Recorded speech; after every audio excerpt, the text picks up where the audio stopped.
여러분, 오늘 저희가 받은 말씀, 이 말씀으로 받은 것을 잘 지키려면, 오늘 여러분 내용을 읽어보셨으면 어느 정도 아시겠지만, 수넴 여인이라고 하는 한 여인이 자신의 아이를 지키기 위해서 어떤 노력을 하는가, 이 여인의 영적인 싸움, 그래서 자신의 아이를 지켜내는 그 모습을 통해서 오늘 우리에게 주신 여러 가지 것들이 있는데, 그것을 잘 지키기 위해서는 이 여인을 통해서 무엇을 배워야 하는가, 이런 관점으로 저희가 함께 말씀을 나누어 보고자 합니다. 여러분들 주보에 보시면은, 그래서 제가 오늘 열왕기하 4장 17절에서 25절 상반절까지의 내용을 토대로 해서 세 가지로 한번 보고자 합니다. 첫 번째는, 우리가 받은 것을 잘 지키려면 소중히 여겨야 된다라는 거죠. 시간의 측면에서 보려고 합니다. 소중히 여겨야 된다. 시간의 측면에서요. 그리고 두 번째 파트는 불안을 이겨내야 한다. 불안을 이겨내야 된다. 요거는 공간적인 측면에서 약간 이해하기가 어려울 수는 있겠지만, 우리의 공간 관리를 잘해야 된다는 얘기입니다. 우리의 삶의 자리들, 내 삶의 자리가 어떤 식으로 정리되어 있나, 요거를 잘 관리해야 된다라는 거죠. 그래야 불안을 없앨 수 있다. 그리고 마지막 세 번째로는 믿음이 행하는 겁니다. 내가 행하는 게 아니라 믿음이 나를 이끌어갈 수 있게 해야 된다. 그러기 위해서는 우리 안에 운동이 필요합니다. 운동력, 말씀에 살아있는 그 운동력이 내 안에 있는가, 이렇게 세 가지로 저희가 한번 우리가 받은 것을 지키기 위해서 어떠한 노력들이 수넴 여인으로부터 필요한가를 보시도록 하겠습니다. 엘리사는, 여러분, 엘리야도 있고 엘리야의 다음으로 또 선지자로서 북이스라엘에서 귀한 사역을 한 사람이 엘리사입니다. 이 엘리사는 수넴 지역, 갈릴리 근처죠. 예루살렘에서 북쪽으로 상당히 제법 올라가야 됩니다. 그 수넴 지역을 갈 때마다 자신에게 먹을 것을 제공해주고, 그리고 머물 수 있는 장소를 제공해주는 아주 귀한 여인이 있었습니다. 갈 때마다 그거를 늘 공급해 주는 거예요. 대가도 받지 않고 먹을 것도 주고, 그리고 장소도 제공해 주고, 또 탁자도 준비해 주는 이런 정말 귀한 섬김을 받았습니다. 그러니까 엘리사가 너무 고마운 거예요. 너무 고마워서 이 여인에게 필요한 것이 무엇일까, 이렇게 생각을 했습니다. 그런데 이 여인에게 자녀가 없는 거예요. 그리고 남편은 나이가 제법 들었어요. 그래서 이 가정에게 자녀가 없다, 자녀를 축복해주는 그러한 일이 있었으면 좋겠다. 그래서 이 수넴 여인에게 이듬해에 이때쯤 자녀가 있을 것이다, 그렇게 축복을 빌어줍니다. 정말 그 이듬해에 자녀가 태어났습니다. 여러분, 얼마나 귀하겠습니까? 얼마나 소중하겠습니까?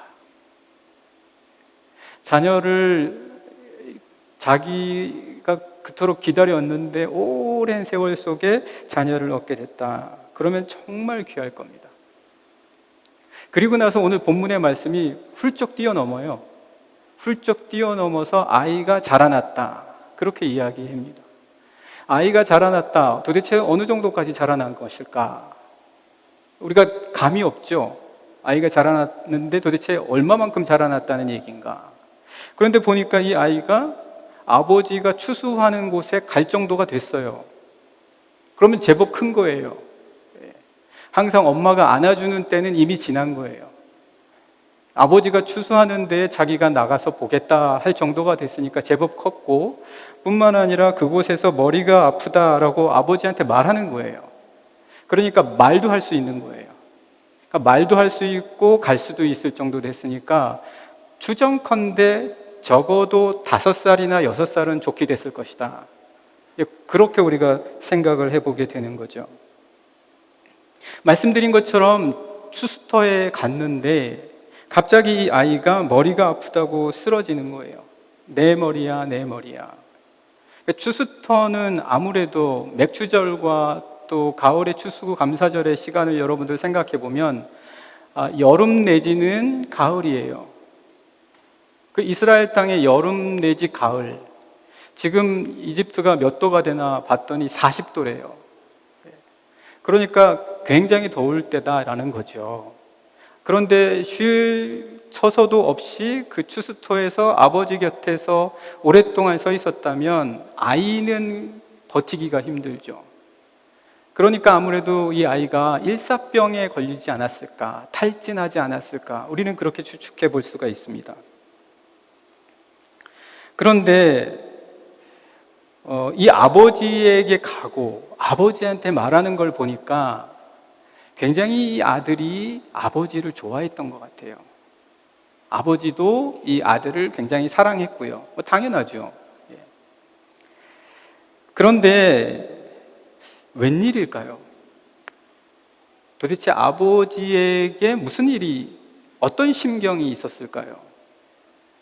우리가 생각하는 것만큼 중요하지 않게 사소한 일이었을 수도 있습니다. 아버지가 이날은 머리가 아프다고 이야기하는데 사환에게, 그의 어머니에게 데려가라, 이렇게 말하는 거예요. 여러분, 그 당시라고 해서 아이가 탈진 증세를 보이면 급히 그늘진 곳으로 데려가서 열부터 식혀주는 게 급선무라는 거는 오늘 우리만 알고 있는 지식은 아닙니다. 우리뿐만 아니라 고대의 사람들도 그 정도는 다 알 수가 있었을 거예요. 그런데도 불구하고 이 아버지가 아들을 그의 어머니에게로 데려가라 라고 어떻게 보면 섭섭하게 드릴 수 있는 그런 이야기를 하는 겁니다. 아버지도 분명히 사랑했어요. 내용의 흐름을 보면 아버지의 사랑이 잘못됐다는 이야기가 아닙니다. 우리 아버지들 기운 내십시오. 아버지가 그렇다는 게 아니라 아버지도 사랑을 했는데 이때 도대체 무슨 일이었는지 이렇게 대답을 한다는 거예요. 여러분, 갑작스럽게 아이가 아프다 그러면 우리가 사태의 심각성을 다 알 수가 없어요. 이 아이가 지금 간단하게 그냥 머리가 아프다고 했고, 예를 들어서 전에도 자주 그랬으면 이번에도 또 그럴 거니까 엄마한테 보내면 되겠지, 이렇게 생각할 수 있지 않겠습니까? 왜 그렇게 생각을 못 하겠어요? 당연한 거죠. 엄마는 안 그러겠습니까? 엄마도 똑같이 그러죠. 그런데 여러분, 때로는 삶이 얄궂어서 우리가 상상할 수 없는 방향으로 일이 전개가 되는 거예요. 미리 알면, 이 상황이 보통 상황이 아니다라는 걸 알면 그렇게 안 하죠. 누가 그렇게 하겠습니까? 그런데 그 상황이 그렇게 되리라고는 상상조차 못하는 거예요.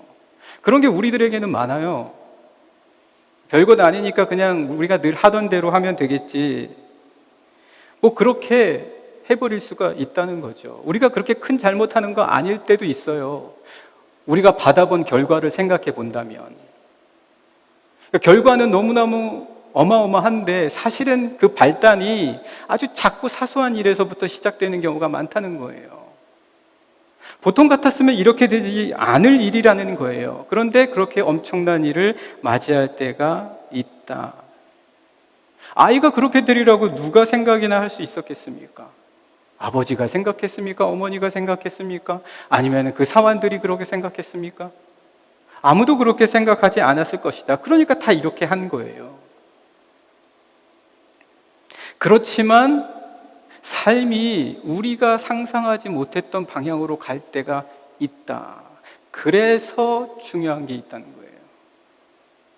그래서 중요한 게 있다. 중요한 게 뭐냐? 그래서 오늘 여러분 주보에 보시면 이 아이가 아버지에게 갔고 아버지에게 왔으며 어머니에게 데려가라는 말씀이 18절, 19절에 나와 있다. 그렇게 제가 적어 놨는데요. 이 아버지가 왜 그렇게 했을까? 그러니까 중요한 건 뭐죠? 1번의 3항 보면 우리에게는 지금밖에 없는 거예요. 지금 현재밖에 없습니다. 무언가를 해야 한다면 여러분, 지금 해야 돼요. 지금이요. 누군가 사랑하면 지금 사랑한다고 얘기하십시오. 누군가에게 좀 내가 그동안 못했는데 잘해줘야 되겠다고 생각하면 지금 잘해주십시오. 왜요? 우리에게는 지금밖에 없어요. 이전에 내가 잘해줬는데, 이전에 잘해줬어. 이전에 잘해주고 좋았던 거는 없는 거예요. 지금 잘해준 게 아니에요. 이전에 잘해주고 좋았던 거는 지금이 아니라니까요. 과거의 일이에요. 그거를 자꾸 반복해서 이전에 내가 잘해줬잖아 라고 얘기하는 거는 없는 걸 자꾸 있다고 얘기하는 거하고 똑같은 거예요. 없는데 자꾸 있어 이렇게 말하는 거예요. 앞으로 잘해주겠다는 말은 잘해주는 게 아니에요. 앞으로 잘해주는 거는 지금 없잖아요. 앞으로 잘해주는 거는 없는 거예요, 지금. 그것도 역시 없는데 자꾸 있다 그렇게 말하는 거예요.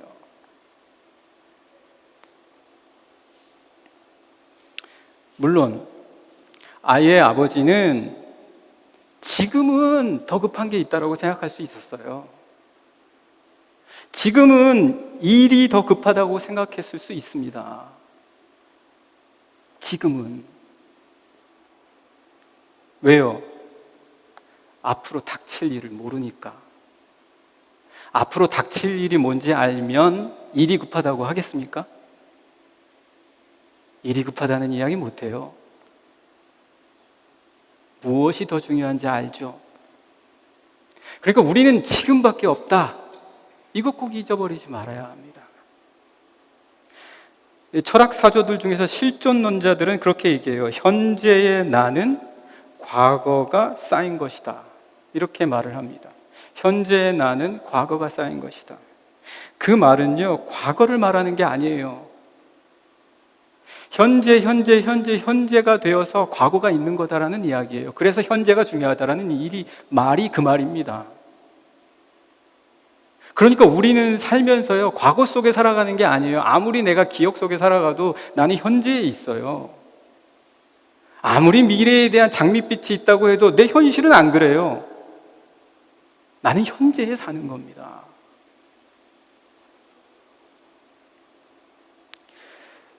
현재가 과거가 되는 것입니다, 여러분. 현재가 그렇게 되는 거예요. 현재가 과거가 되는 것이고, 과거가 되어버리면 그때는 없는 거예요. 없어지는 겁니다. 단지 기억으로만 남는 거예요. 그런데 그 기억도요, 과거에 하는 게 아니에요. 지금, 현재 기억하는 거예요. 현재가 없으면 기억도 없어요. 기억도 못해요. 이 현재가 없으면. 미래도 마찬가지입니다. 현재가 미래가 되는 거예요. 그러면서 미래가 다가와 버려서 현재가 되면 미래는 없는 거예요. 미래가 없는 거예요. 내가 지금 미래를 생각하는 거지 미래에 가서 내가 미래를 생각하는 게 아니에요. 그러니까 제가 이 복잡한 이야기를 왜 하냐면 우리는 지금밖에 없다는 거예요. 지금 이 순간밖에 없다는 얘기입니다. 그래서 어거스틴은 뭐라고 얘기했냐면 과거는 현재의 기억이다. 과거는 현재의 기억이다. 현재라는 얘기예요. 미래는 현재의 기대이다. 현재라고요. 다 현재예요. 다 지금이에요. 그러니까 우리에겐 사실 지금 바로 이 순간밖에 없는 거예요. 누가 과거로 돌아가서 살 수 있습니까? 누가 미래로 가서 미래할 수 있습니까? 그래서 우리는 바로 지금 이 순간만 뭘 할 수 있는 거예요. 우리가 할 수 있는 거는요, 지금 할 수 있는 거예요. 딴 때는 못 합니다. 그러니까 우리가 받은 것, 그리고 우리가 소중히 여기는 것, 우리가 지키고 싶어 하는 것들을 위해서 단지 지금 할 수 있을 수밖에 없어요. 미래를 계획한다는 것도 지금 하는 거예요. 미래에 하는 거 아닙니다. 지금 하는 거예요.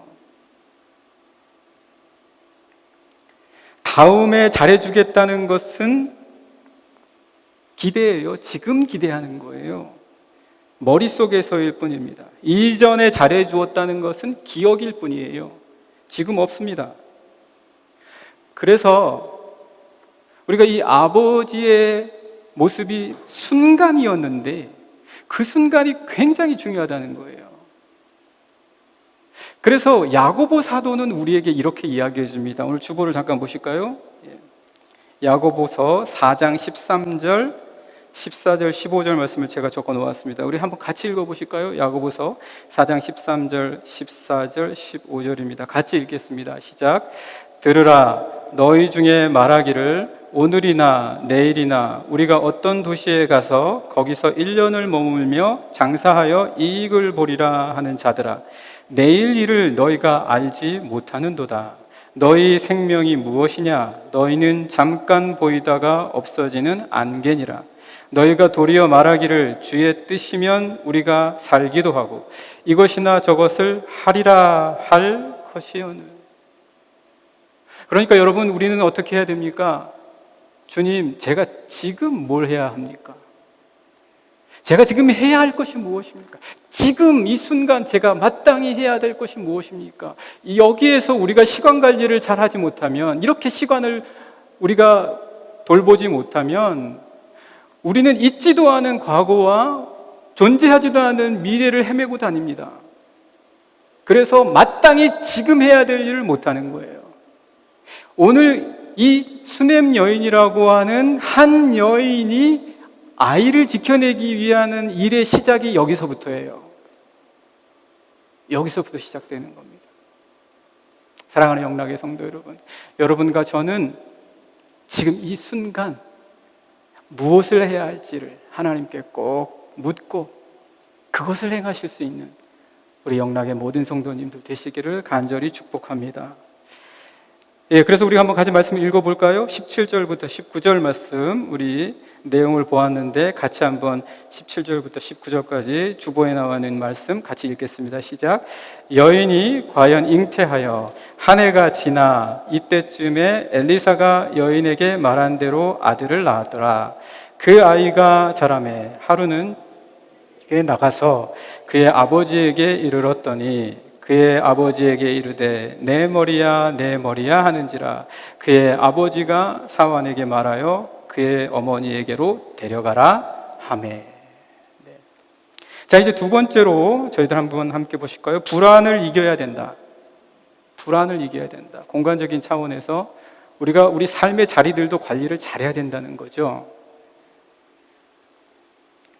아이는 그래서 어머니에게로 보내집니다. 어머니에게로 보내져서 어머니 무릎 위에 낫까지 있어요. 제법 있었던 거죠. 낫까지 있다가 죽습니다.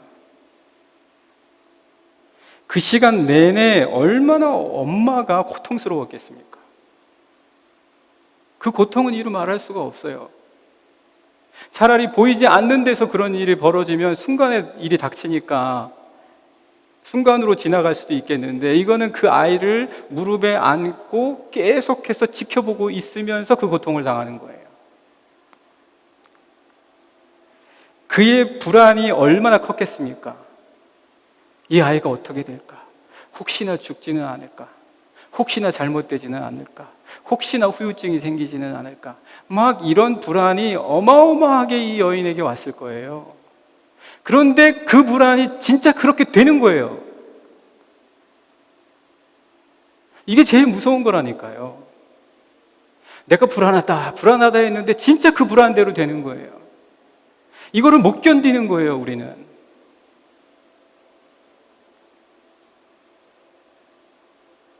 그래서 이 여인이 얼마나 고통스러웠으면 이제 엘리사에게 찾아가는 거죠. 그래서 엘리사를 붙잡고 얘기하는 거예요. 내가 언제 애를 원했냐고.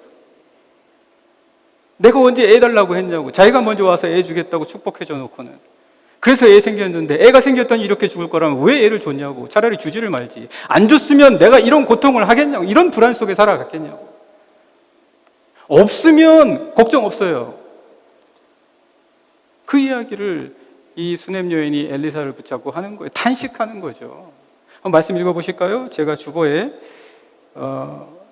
열왕기하 4장 28절 말씀 기록해 놨습니다. 열왕기하 4장 28절 말씀 같이 한번 읽겠습니다. 시작. 여인이 이르되 내가 내 주께 아들을 구하더이까? 나를 속이지 말라고 내가 말하지 아니하더이까 하니.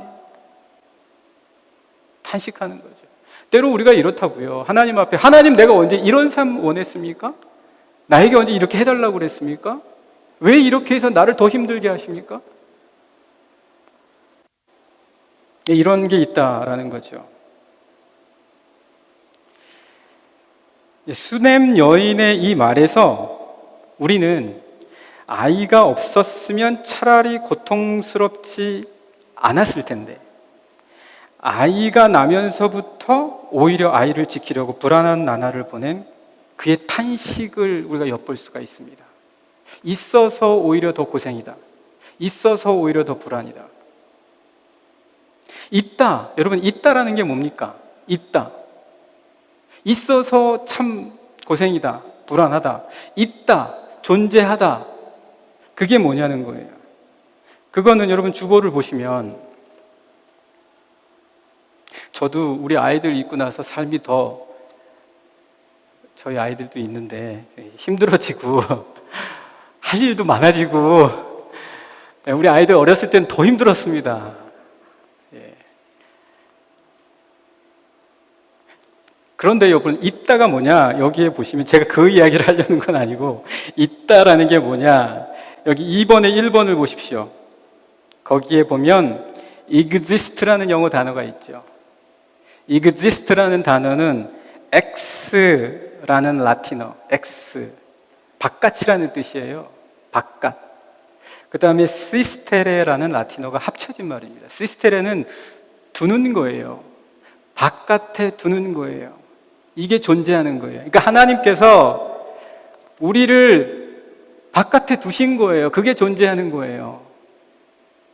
바깥이 어떤 세상인지 아시죠? 이 자연 세상. 하나님 품 안에 있으면 겪지 않을 일들을 바깥에 두면서부터 우리에게는 바깥 세상에서 일어나는 모든 일들을 다 겪을 수밖에 없다. 그게 존재입니다. 그러니까 세상에 존재한다라는 것은 하나님께서 우리를 이 세상에 두셨다는 얘기예요. 존재하는 것은 반드시 세상과 같아야 됩니다. 세상처럼 만져져야 된다는 거예요. 영혼만 이 세상에 바깥에 두셨다면 만져지지도 않기 때문에 존재하는 게 아니에요. 존재한다는 것은 만져지는 것, 물질이 되어야 된다는 거예요. 그래서 우리 인간이 영혼만으로는 존재 못해요. 우리 인간이 이 세상에 존재하기 위해서는 반드시 몸이 필요합니다. 몸이 없는 사람은 존재하는 게 아니에요. 그런데 여러분, 이 몸은요, 물질이에요. 그러니까 여러분 마음대로 다스릴 수가 없어요. 몸은 이 세상의 법칙에 따라서 되어지지 내 영혼의 법칙에 따라 되어지지 않아요. 내가 나아라 그런다고 나아지지 않아요. 세상에서 병들고 약해지고 때로는 죽어서 사라지는 게 우리 몸이에요. 왜? 물질이기 때문에. 영혼과 다릅니다. 그러나 이러한 것들이 이 미묘한 차이에서부터 시작되는 것, 내 몸이 내 영혼의 뜻대로 되지 않으면서부터 우리에게 생겨나는 게 뭐냐? 불안이라는 거예요. 불안이다. 그래서 우리가 아이의 몸이든 우리의 몸이든 우리 생각대로 되지 않으면 그때부터 불안해지기 시작한다. 제가 왜 이 이야기를 드리냐면요, 수냄 여인은 자기의 무릎 위에 놓인 자기의 아이의 몸을 털끝만큼도 움직일 수가 없었어요. 낫게 할 수가 없었어요. 고쳐낼 수가 없었어요. 자기의 영혼으로 아무리 노력을 해도, 자기의 마음으로 아무리 노력을 해도 그 몸은 그렇게 움직여지는 게 아닌 거예요. 불안은 그래서 이 수냄 여인이 혹시 이 아이가 잘못되지 않을까? 혹시 이 아이가 죽지 않을까? 이게 결국은 현실이 되었습니다. 진짜 죽었어요. 때론 이 불안이 우리를 지배한다는 얘기예요. 때론 이 불안이 우리의 모든 것을 비정상이 되게 하고 다 망가뜨린다는 거예요. 불안만 안 해도 괜찮아요.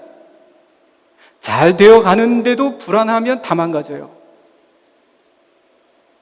이 불안이 우리의 삶을 망가뜨리는 굉장히 큰 것이다. 그런데 여러분, 2번의 2항을 한번 보십시오. 2번의 2항, 우리 한번 같이 읽어볼까요? 2번의 2항입니다. 시작. 불안은 자유다. 여러분, 불안해 하시는 여러분, 혹시 불안해 하시는 분 계십니까? 나는 자유하다 생각하십시오. 나는 자유하다. 불안은 자유라고 키에르케고르가 이야기했습니다. 아담과 하와의 뱀의 이야기를 들면서요. 아담과 하와가 뱀의 이야기를 듣죠. 그러면서 아담과 하와는 불안해지기 시작해요. 내가 진짜 그렇게 할 수 있었어? 내가 진짜 그렇게 되면 어떡하지? 그런데 그 선악과를 범했다가 내가 정말 죽으면 어떡하지? 이러한 온갖 종류의 불안이 들어오기 시작합니다. 왜? 무엇 때문에 불안이 들어오기 시작합니까? 뱀의 이야기를 듣자마자. 그거는 정말 이들이 선악과를 선택할 자유가 있었기 때문이에요. 그 자유가 없었으면 불안해할 필요가 없어요. 어차피 못하니까. 선택은 정해져 있고 하나님이 다 결정하시는 거라면 불안해할 필요가 없어요. 그런데 정말 할 수 있을지도 모른다는 생각에서부터 불안해지기 시작합니다. 그래서 때문에 우리는 자신의 무릎에서 아파하는 수냄 여인, 이 여인이 그 아이를 보면서 극도의 불안을 느끼는 이유가 혹시라고 하는, 가능성이라고 하는 그런 것들을 보면서 불안을 느낄 수도 있었지만 그 불안이 또 가능성을 말하는 자유이기 때문에 이 수냄 여인이 자신의 아이를 지키기 위해서 어떤 행동을 했는지를 살펴볼 필요가 있습니다.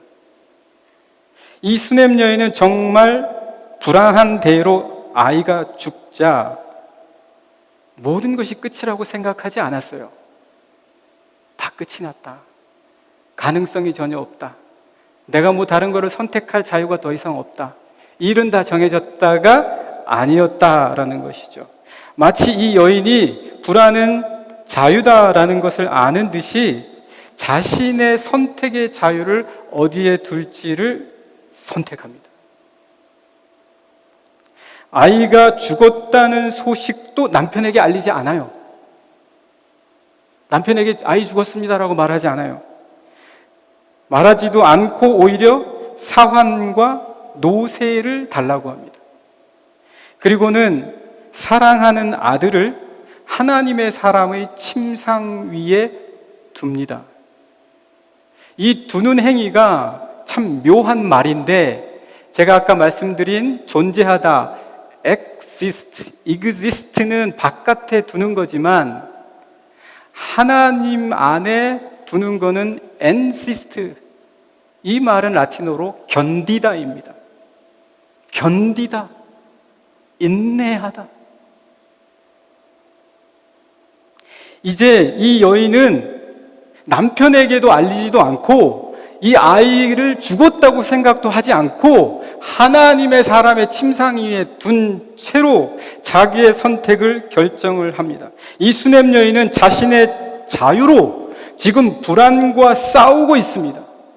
그리고 그 불안을 이겨내고 있습니다.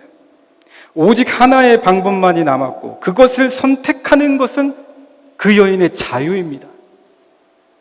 선택하지 않을 수도 있어요.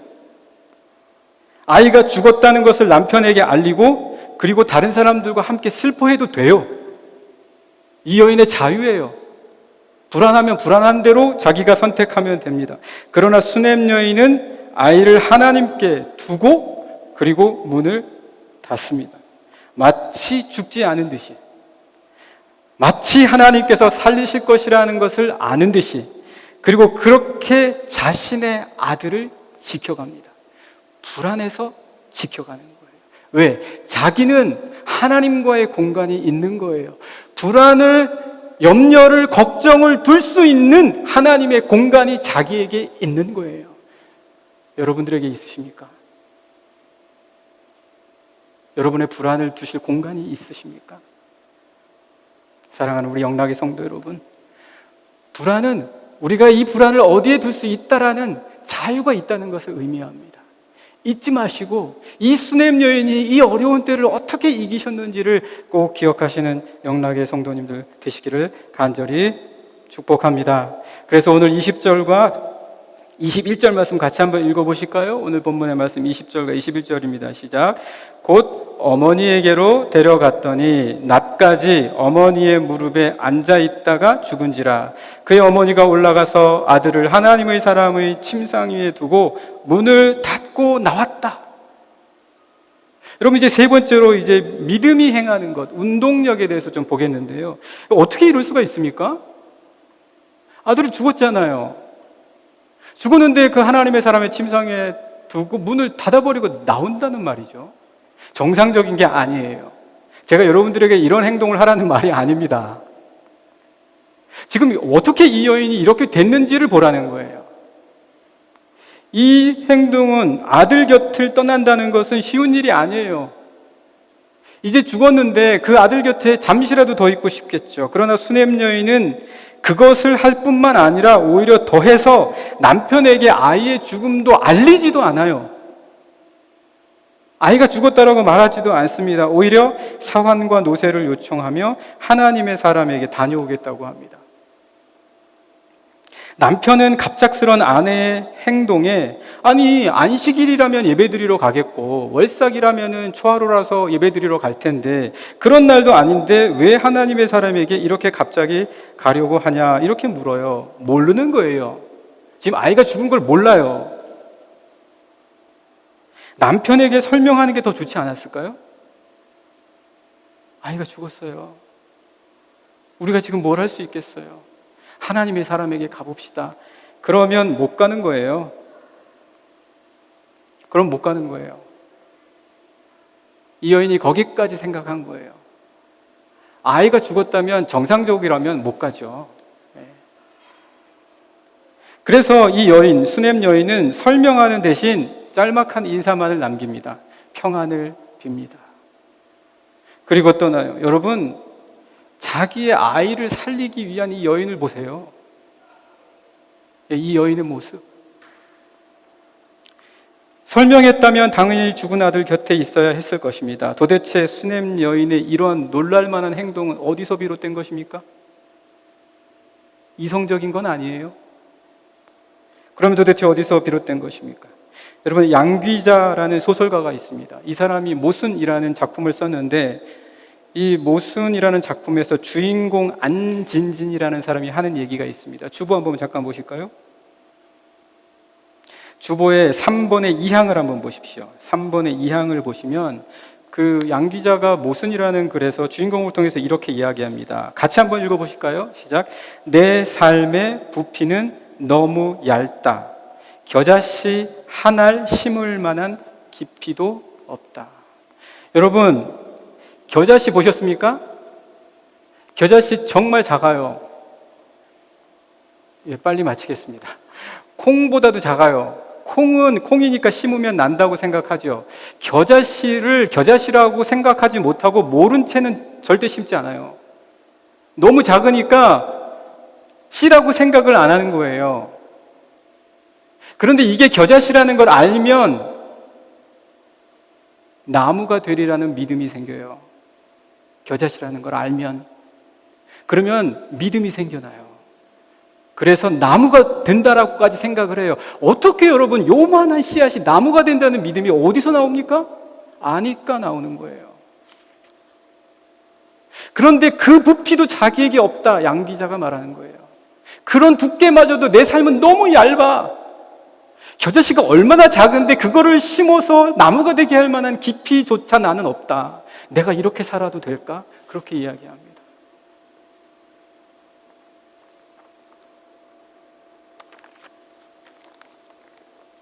여러분, 이 수냄 여인이 죽은 아들을 닫고 문을 닫은 채 남편에게 말도 하지 않고 갔던 것은 믿음 때문이었습니다. 믿음이에요. 그래서 히브리서는 믿음에 대해서 이렇게 이야기합니다. 하나님의 말씀에 대한 믿음, 우리 주보를 잠깐 보실까요? 네, 히브리서 4장 12절 말씀 같이 보시겠습니다. 히브리서 4장 12절 말씀 같이 읽겠습니다. 시작. 하나님의 말씀은 살았고 운동력이 있어 좌우의 날선 어떤 검보다도 예리하며 혼과 영과 및 관절과 골수를 찔러 쪼개기까지 하며 또 마음의 생각과 뜻을 감찰한다. 개역 한글 번역인데요. 이렇게 운동력이 있다라는 겁니다.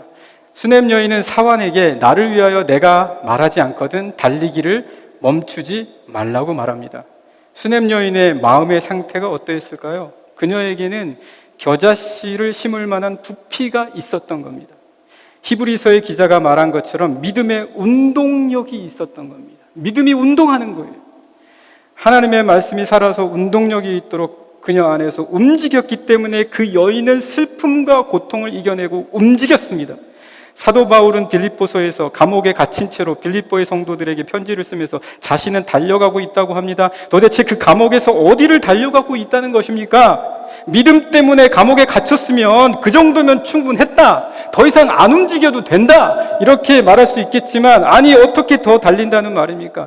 그는 그 자신의 달림을 이렇게 표현하고 정의 내립니다. 내가 달리는 것은 예수 그리스도께 잡히기 위해서 달린다. 그것은 내 삶을 믿음이 이끌어 가기 위해서 그때까지 달리겠다라는 고백입니다. 사랑하는 영락의 성도 여러분, 무엇이 수냄 여인을 지켜주고 사라지지 않게 하게 했었습니까? 바로 그리스도에 대한 믿음, 그리고 그 믿음을 심을 수 있을 만큼의 겨자씨만한 부피, 이것이 살아서 움직이게 하는 운동력, 이것이 있을 때 우리의 소중한 것들을 지킬 수 있는 자들이 분명 될 줄 믿습니다. 우리 영락의 모든 성도님들, 우리에게 주신 것들을 꼭 기억하시며 지켜나가시는 사랑하는 영락의 성도님들 되시기를 간절히 축복합니다.